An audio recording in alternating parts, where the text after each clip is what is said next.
'em up, cruise around, get stuck, pedal to the metal till the sun comes up. Thousands of people put on their cowboy boots and hats for Sunday in the Country every year. Well, this time around, it's a two-day event. Sunday in the Country weekend. And one of the artists you'll see is Chase Rice, and Columbia Nashville is making Chase available to talk with us about it this morning. Good morning. Morning. All right, so we are so psyched to have you here in Maryland. This is a party. How excited are you to take the stage at Merriweather Post Pavilion? I'm pumped because the party's kind of what I'm all about. Yeah, my career's been built on a party and a live show, and I promise it's not just going to be people coming and sitting down and staring at me, listening to music. If they're not involved and they're not raging with me, then something's wrong. I want it to be a party. One thing that I admire about you, you've been turned down by major record labels earlier in your career, but you went out and you built that fan base on your own. There's a certain energy that you must feel from your fans because it's such an organic relationship. Is that the way it is with you?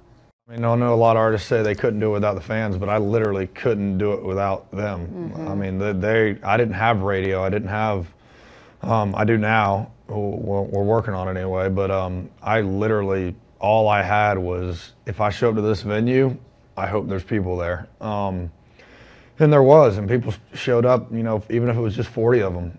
I played to 40 people. The next time there was 80. So it's kind of built just through word of mouth, and that connection that I have with them and that they have with me is that much stronger because they didn't have to, I wasn't forced onto them by anybody. They had to find me, and that makes that relationship pretty strong. Merriweather Post Pavilion is packed for this event every year.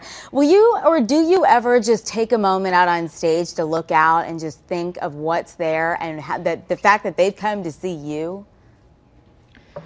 Oh yeah. Some nights you don't. Some nights you're just in it and you're doing it and you're having a good time. Then every now and then it'll hit you where you look out and just be like, man, how is this happening? And that's always one of the coolest moments that you really ever have. I'm a big Dane Cook fan, the comedian, and I remember him saying that one time before I was doing music. He said he just kind of walked off stage and then looked and saw the crowd and just had a moment to himself like, wow, this is crazy. And now that I'm doing this, I know what he's talking about, and it's a good feeling. And you can just take it all in. All right, let's talk about that new studio album, Ignite the Night. I've heard some of it. Sounds great. Tell us a little bit about it. Like I said, my career is a party. That's how I've built it, and Ignite the Night's kind of the next level of that. It's got the party songs. It's got the fun ones that I've built my career on. But I've taken that extra leap and that extra step to my career, and I've put some depth in there. I've put songs like Carolina Can and Jack Daniels and Jesus. It's just a bunch of party songs, and all of a sudden you hear those and you're like, whoa, there's a whole lot more to it.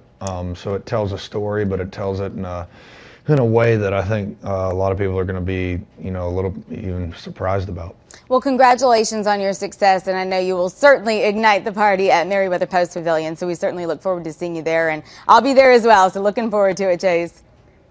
Looking forward to it. Make sure everybody's ready to party. Of course, we will be. All right, Sunday in the Country weekend is at Merriweather Post Pavilion, Saturday, October 4th, and Sunday, October 5th.